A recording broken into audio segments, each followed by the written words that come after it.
Good morning student. तो चलिए आज हम लोग हमारा फिजिक्स का चैप्टर कंटिन्यू करते हैं।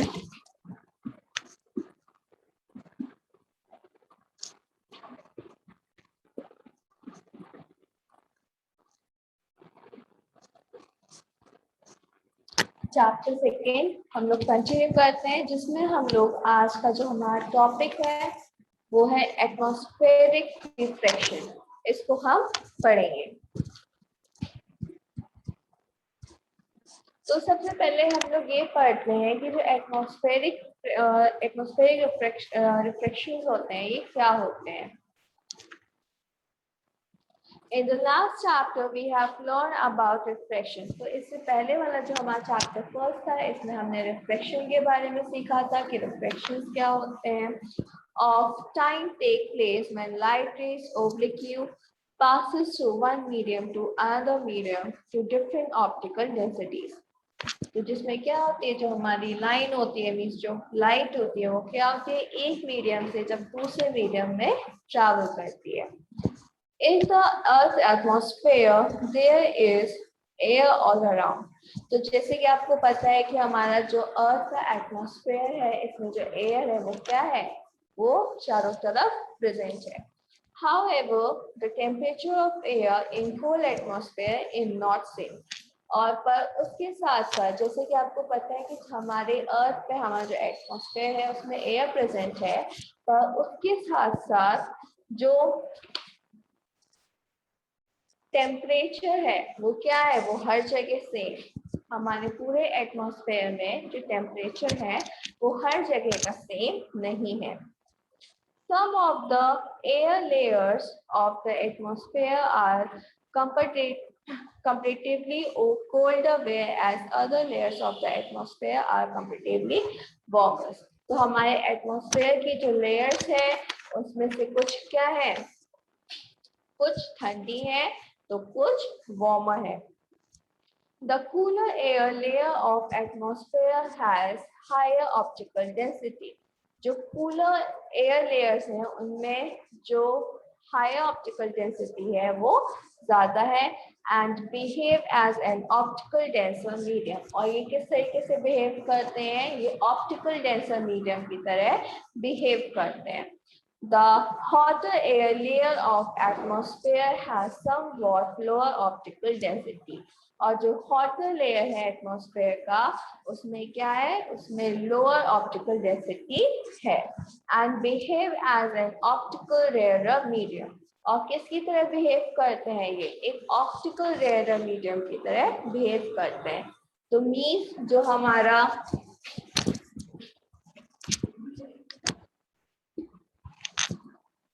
कूलर एयर है वो किसकी तरह बिहेव करता है,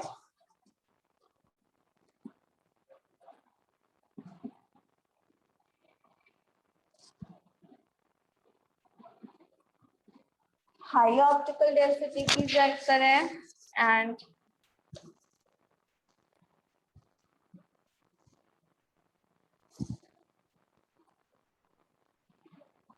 जो हॉटर एयर है वो किसकी तरह बिहेव करता है,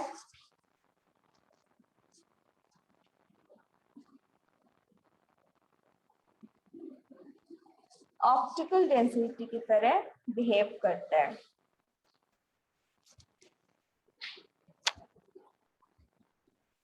लोअर ऑप्टिकल डेंसिटी की तरह बिहेव करता है। Thus, effectively, our atmosphere consists of a large number of air layers having different optical densities. तो इसीलिए हम ये बोल सकते हैं कि हमारे अर्थ का जो एटमॉस्फेयर लेयर है सबकी जो डेंसिटीज हैं वो क्या है, अलग अलग है। When light ray passes through the atmosphere, जब लाइट की रेसेस एटमॉस्फेयर से पास होती हैं, they undergoes refraction. Good afternoon, ma'am. Good afternoon. Page number 101 पे आ जाइए। Yes, ma'am. When light rays passes through the atmosphere, they undergo refraction by entering from one air layer to another air layer of different optical densities, and this type of refraction is termed as atmospheric refraction. अगर बोला जाए कि हमारी जो light rays होती हैं वो क्या होती हैं, एटमॉस्फेयर से पास होती हैं, तो क्या होती हैं, रिफ्रेक्ट होती हैं। और जब एक लेयर से दूसरे लेयर में वो क्या होती है, रिफ्रेक्ट होती हैं उनकी ऑप्टिकल डेंसिटीज की वजह से, तो इस टाइप के रिफ्रेक्शन को हम बोलते हैं atmospheric refraction.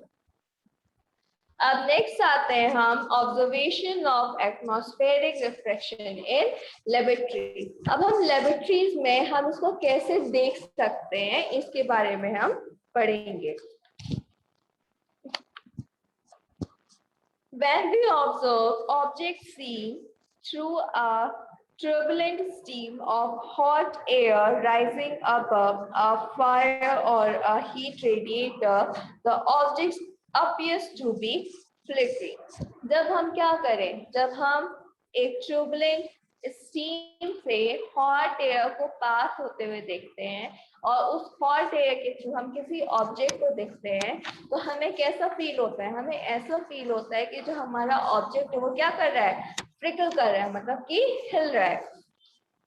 If the air just above the fire causes hotter than the air farther up, जो फायर के ऊपर की जो एयर है वो क्या होगी, वो उस सराउंडिंग एयर से ज्यादा जल्दी क्या होगी, हॉट होगी। The hotter air just above the fire is lighter than the cooler air above it. जो hotter air होती है वो क्या होती है, वो lighter होती है instead of cooler air. Thus, the hotter air just above the fire has a refractive index. तो इसीलिए जो hotter air है फायर का, उसका जो refractive index है, which is slightly less than that of the cooler air farther up. इसलिए वो क्या है, वो slightly less than है। Since the air is not stationary, जैसे कि आपको पता है कि जो air है वो stationary नहीं है, the apparent position of an object as seen through the hot air fluctuates and cause flickering of the object. तो इसलिए जब हम हॉट एयर के थ्रू किसी ऑब्जेक्ट को देखते हैं तो वो हमें कैसा फील होता है, वो हमें फ्लक्चुएट करता हुआ, मतलब कि फ्लिकरिंग करता हुआ हमको फील होता है। तब इसको समझने के लिए हमें क्या दिए गए हैं, हमें कुछ एग्जांपल्स दिए गए हैं, तो उनको हम समझेंगे। तो फर्स्ट आपका है ट्विंकलिंग ऑफ अ स्टार्स। तो स्टार्स क्यों ट्विंकल करते हैं,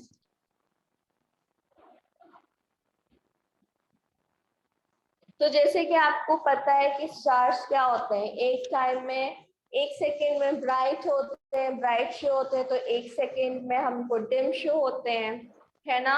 तो this random fluctuation is observe brightness of a star is called the twinkling of a star. तो ये जो स्टार्स में रैंडम फ्लक्चुएशन होता है, इसको हम क्या बोलते हैं, इसको हम ट्विंकलिंग ऑफ द स्टार्स बोलते हैं।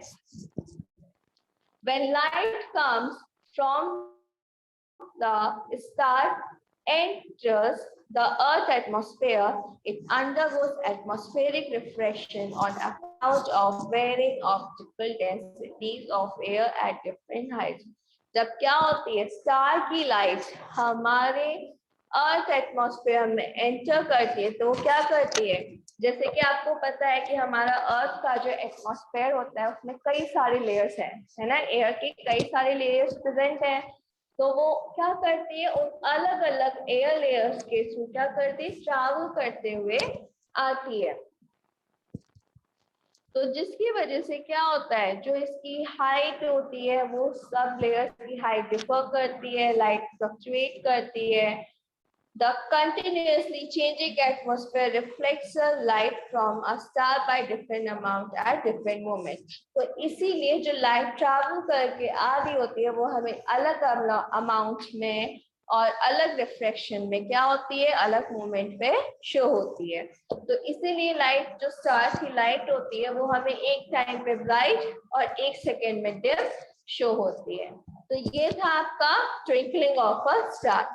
फिर नेक्स्ट है stars twinkles but planet do not twinkle. अब जैसे कि आपको पता है जो स्टार्स होते हैं वो ट्विंकल करते हैं, तो प्लैनेट्स ट्विंकल क्यों नहीं करते? तो इसका क्या रीजन है?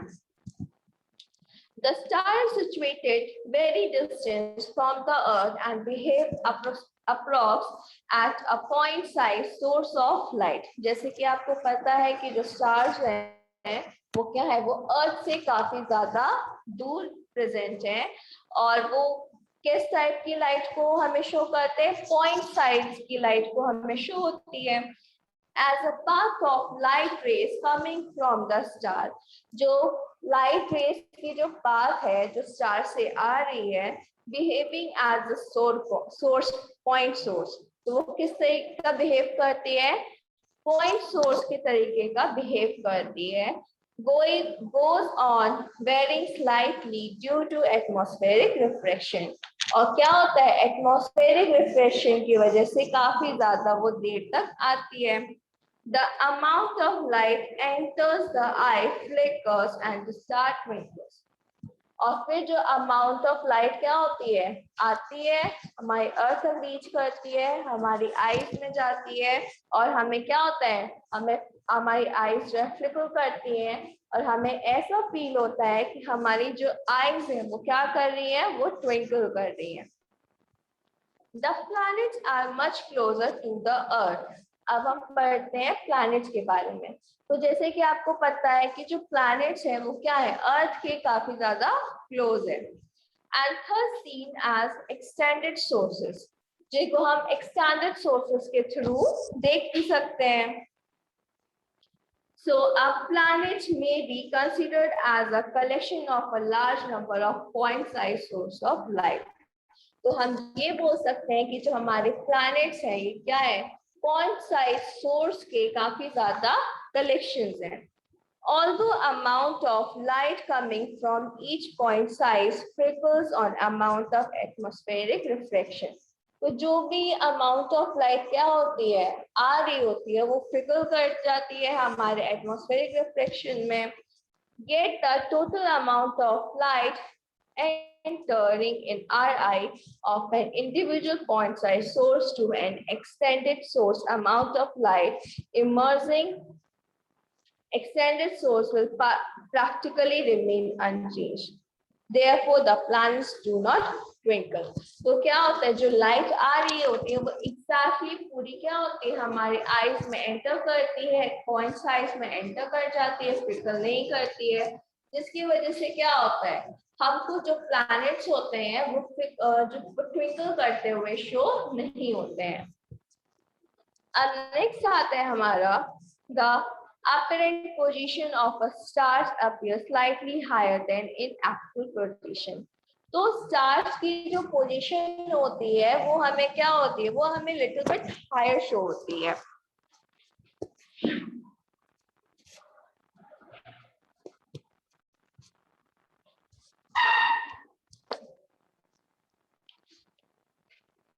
We know that refractive index of atmospheric air is maximum just near the surface of the earth and gradually decreases as one goes above and above the earth। क्या होगा? जैसे कि आपको पता है कि जो रिफ्लेक्टिव इंडेक्स है हमारे एटमॉस्फेरिक एयर का वो क्या है? ज्यादा है हमारे अर्थ के सरफेस के पास। जैसे जैसे क्या होगा? जैसे जैसे हम अर्थ से और ऊपर चलते चले जाएंगे, ये क्या होता चला जाएगा? ये कम होता चला जाएगा। When starlights enter the earth atmosphere, जब स्टार्स की लाइट क्या होती है? हमारे अर्थ के एटमॉस्फेयर में एंटर करती हैं, the light rays are traveling from optical rarer layers to optical denser layers। तो जो लाइट रेज होती है वो क्या होती है? जो रेयर लेयर्स होती हैं उनसे डेंसर लेयर्स में क्या करती हैं? एंटर करती हैं, और उसका रिजल्ट क्या होता है? On account of atmospheric reflection, the light rays bend more and more towards the normal as they approach and observe on the earth। तो इससे हमें क्या होता है? जो लाइट रेज होती है वो ज्यादा से ज्यादा बेंड होती चली जाती हैं, जिसकी वजह से क्या होता है? वो हमें अर्थ से जब दिखती है तो लिटिल बिट हायर शो होती है। As a result of this bending of light towards normal, तो जैसे कि आपको पता है कि जो लाइट का बेंड होना है ये क्या है, नॉर्मल है। तो a star appears slightly higher, जिसकी वजह से क्या होता है, स्टार हमें थोड़ा सा ऊपर शो होता है। Then its actual position when viewed near the horizon, और जब हम उसको horizon से देखते हैं तो हमें क्या होता है, slightly little bit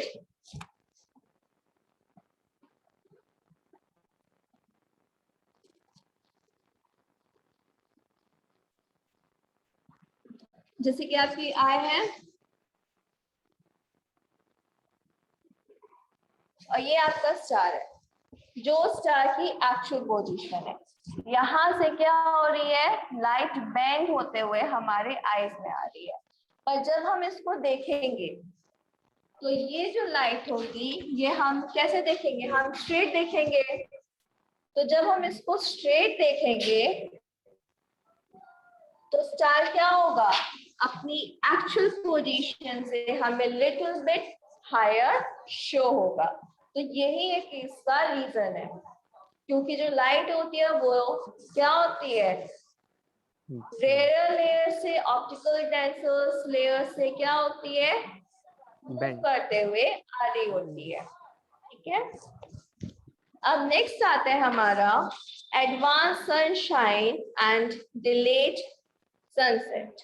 अब advance sunshine and delayed sunset क्या है, the sun is visible to us about 2 minutes before the actual sunshine and about 2 minutes before the actual sunset because of atmospheric refraction.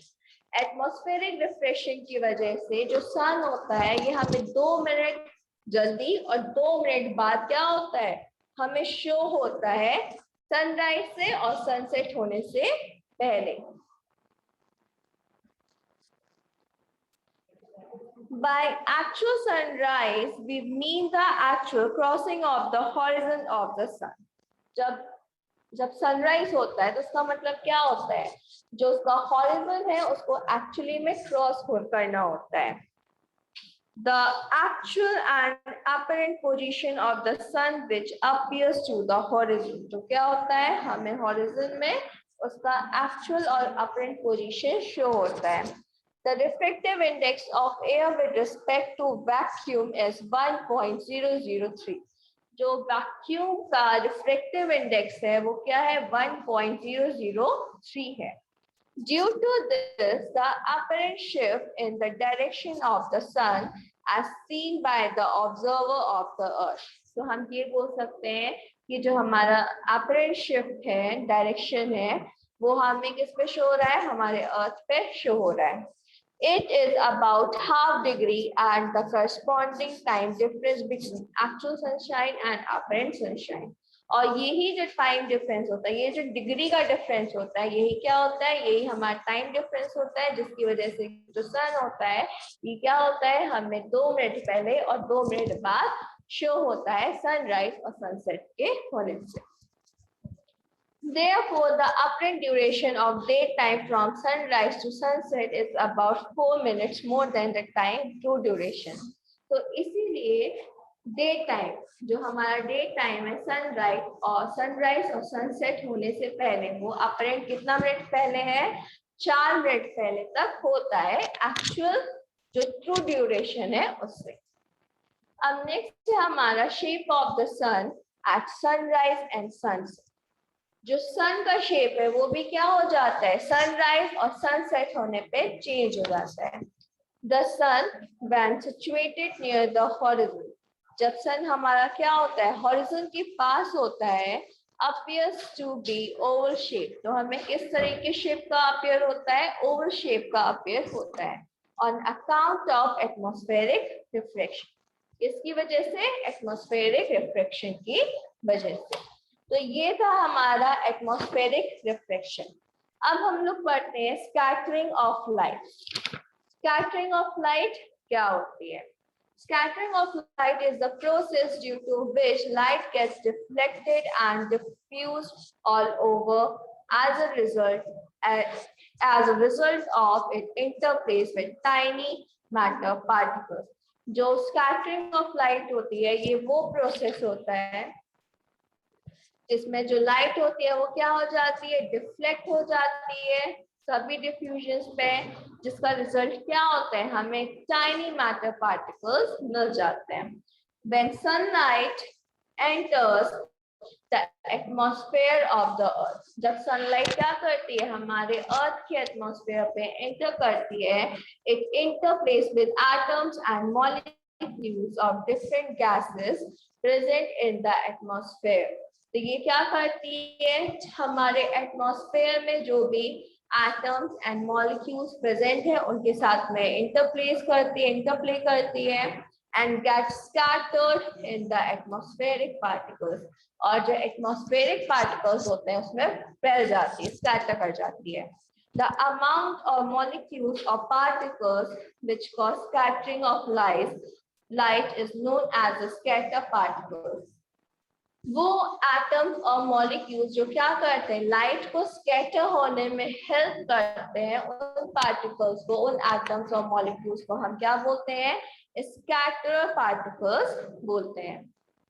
तो ये था आपका scattering of light. अब next आते हैं हम टाइडल इफेक्ट पे.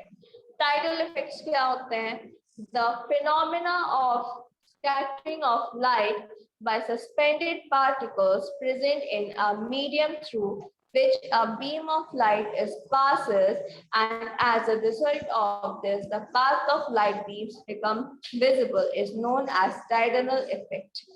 Light का स्कैटर होने का वो फिनोमेना जिसमें क्या होते हैं, हमारे जो मीडियम है उसमें जो सस्पेंडेड पार्टिकल्स होते हैं उनकी वजह से क्या होता है, जब हमें लाइट की जो बीम होती है वो शो होती है, इसी को हम क्या बोलते हैं, इसी को हम टाइडल इफेक्ट बोलते हैं. अब यहाँ पे आपको कुछ रीजंस ये सपोर्टिव रीजंस दिए गए हैं, ऑब्जर्वेशन दिए गए हैं, इसको आप लोग रीड करिएगा कि आप लोगों को कैसे टाइडल इफेक्ट शो होता है. ये आपने अपनी डेली लाइफ में भी नोटिस करा होगा. Yes, ma'am. जब भी आपको लाइट की बीम शो होती है तो वो टाइडल इफेक्ट की वजह से ही होती है. अब नेक्स्ट आता है हमारा the colours of scattered light. अब स्कैटर्ड लाइट के कौन कौन से कलर है. The color of a scattered light depends on the size of the scattering particles.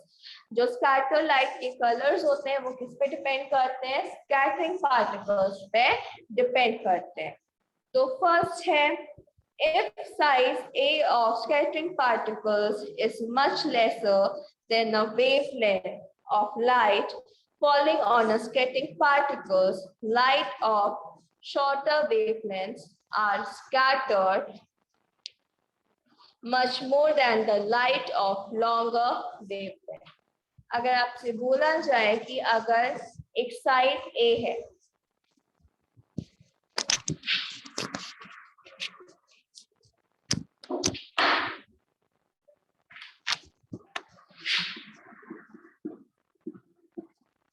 Size A है और ये क्या है, ये बोलो श्रेष्ठ.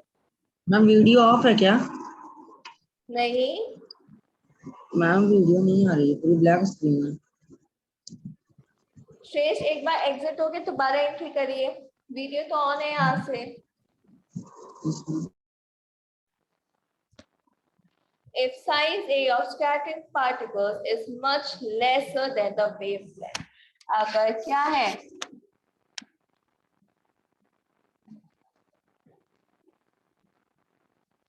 ये आपकी वेवलेंथ है और ये आपका साइज A है. अगर आपसे बोला जाए कि जो हमारा साइज है वो वेवलेंथ से क्या है, मच लेस है, तो light of a shorter wavelength are scattered. तो शॉर्टर वेवलेंथ होगी वो क्या होगी, स्कैटर्ड हो जाएगी. किससे, लॉन्गर वेवलेंथ से ज्यादा. तो श्रेष्ठ अब वीडियो आ रही है. Yes ma'am. तो हम इसका फॉर्मूला क्या बोल सकते हैं, इसका, इसलिए हम इसको अगर फाइंड करना हो तो इसको हम बोल सकते हैं intensity of scattered light reciprocals to 1 divided by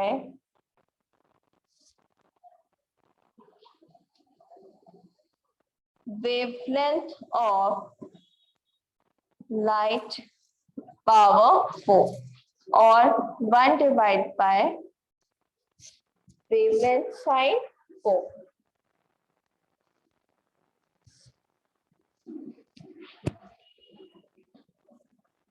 फिर नेक्स्ट आपका फिनोमेना है, ये आपको फर्स्ट बताया गया था, फर्स्ट कंडीशन। सेकेंड कंडीशन बताए गए, if the size A of scattering particle is much larger than the wavelength of the light. अब यहाँ पे क्या है, यहाँ पे जो स्मॉलर साइज है उसके पार्टिकल्स को लार्जली स्कैटर कर दिया गया है instead of wavelength. They scatter light of all wavelength almost uniformly and then scattered light appears at white. तो जिससे क्या होगा, जो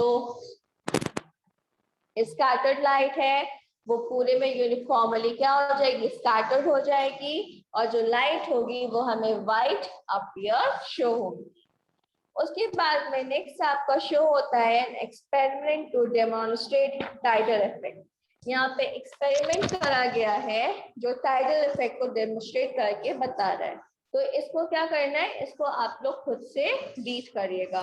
ओके ओके मैम। उसके बाद में यहाँ पे नेक्स्ट देखिए, some examples and applications of scattering phenomena of light.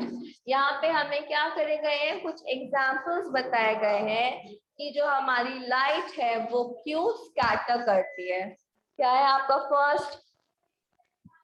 First example है blue colour of clear sky. Second है आपका स्काई से रिलेटेड है। थर्ड आपका water in lakes and ocean से है। देन फोर्थ आपका rendering of the sun at sunrise and sunset. And last है आपका danger signals are of red colours.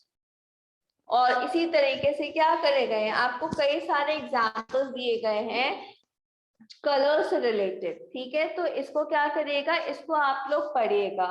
ठीक है, कि कौन सी लाइट सबसे ज्यादा स्कैटर होती है, जो इनकी वेवलेंथ है उनको एक्सप्लेन करा गया with the help of examples. Okay okay श्रेष्ठ, मैम। तो यहाँ पे आपका जो चैप्टर सेकेंड है फिजिक्स का ये कंप्लीट हो गया है। ठीक, आपके बायोलॉजी के 2 चैप्टर्स और फिजिक्स के 2 चैप्टर्स कंप्लीट हो चुके हैं, है ना? Yes ma'am. अब नेक्स्ट आता है हमारा केमिस्ट्री। तो नेक्स्ट क्लास में हम लोग केमिस्ट्री करेंगे। ठीक है, yes ma'am. Okay, thank you students. Thank you ma'am.